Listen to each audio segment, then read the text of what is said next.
Welcome to Update Master. Primary not include ক্যান্ডিডেটদের কীভাবে সুযোগ আসতে পারে এবং 16,500 প্যানেলে কি নট ইনক্লুডেডদের আর কোনো রকম সম্ভাবনা নেই, পুরো ব্যাপারটা নিয়ে আলোচনা করা হবে। অবশ্যই আপনারা শেষ পর্যন্ত দেখতে থাকুন। তার আগে বলে রাখি, যারা এখনও পর্যন্ত আমাদের চ্যানেলটি সাবস্ক্রাইব করেনি, সাবস্ক্রাইব করে রাখুন, পাশে থাকা বেল আইকন প্রেস করে অল করে রাখুন, তাহলে আপডেটগুলো মিস করবেন না। সোশ্যাল মিডিয়ার লিঙ্ক ডেসক্রিপশনে দেওয়া আছে, সেখান থেকে চেক আউট এবং জয়েন করে নেবেন। এবং যারা ফেসবুক থেকে দেখছেন, অবশ্যই আমাদের এই পেজটিকে ফলো করুন নেক্সট আপডেটগুলো পাওয়ার জন্য। শুরু করা যাক। তো ইতিমধ্যে আপনারা অবগত আছেন যে 3,929 সিটে এবং সেই সিটে কাদের নিয়োগ হবে এবং সেই ব্যাপারে পর্ষদ আদালতে ব্যাপারটা জানিয়েছিল। মহামান্য সুপ্রিম কোর্টে পর্ষদ এটা জানিয়েছে এবং সেক্ষেত্রে তারা যেটা বলেছে যে ক্যারি ফরওয়ার্ড করে দেওয়া হবে পরবর্তী নিয়োগ প্রক্রিয়ার জন্য।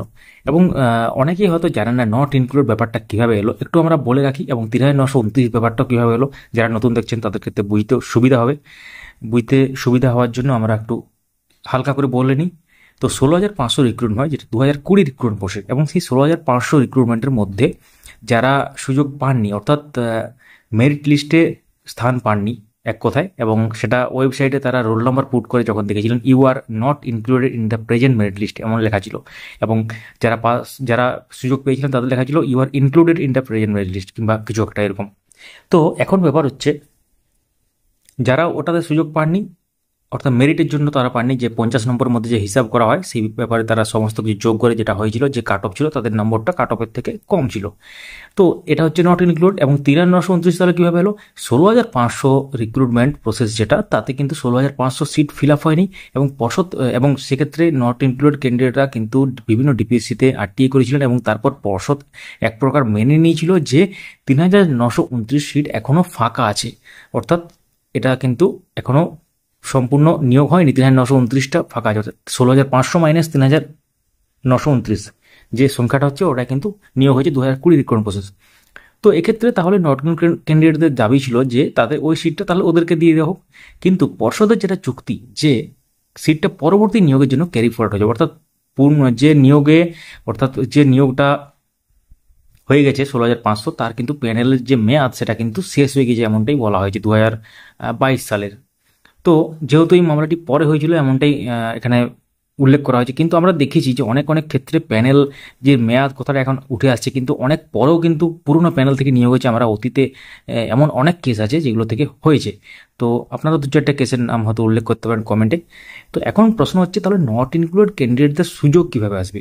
তো রিভিউ পিটিশন তারা হয়তো করতে পারেন সুপ্রিম কোর্টে, এটা একটা রাস্তা খোলা আছে। তাছাড়া কিন্তু বাই ডিফল্ট যেভাবে আপনাদের পরবর্তী নিয়োগ প্রক্রিয়া অংশগ্রহণ, সেটা ছাড়া কিন্তু কোনো উপায় দেখা যাচ্ছে না বলে আমরা মনে করছি। তো এখন অবশ্যই গুরুত্বপূর্ণ কিছু খবর পেলে অবশ্যই আমরা শেয়ার করব। এবং তার সাথে পরবর্তী রিক্রুটমেন্ট প্রসেসে যারা পার্টিসিপেট করবেন তারা হচ্ছে টেট পাস এবং এলিজিবল ট্রেন্ড ক্যান্ডিডেট। সেটা কারা? আপনারা জানেন যে 2023 সালের টেটের রেজাল্ট বেরোবার মুখে, জুন মাসে হয়তো বেরিয়ে যেতে পারে, সম্ভাবনা আছে। এখন কী হয় সেটা দেখার বিষয়।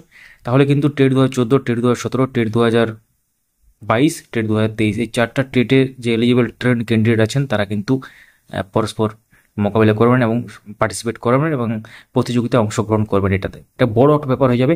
এবং সিটের ব্যাপারটা নিয়ে যদি আমরা বলতে থাকি, সিট কিন্তু 50,000 সিট হয়তো নাও এলাও হতে পারে, হয়তো 20-25,000 কিছুটা হতে পারে।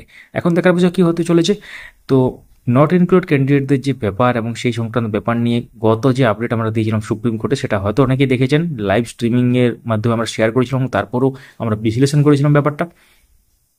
আরও যখন কোনো খবর পাবো অবশ্যই আপনাদের সাথে শেয়ার করবো।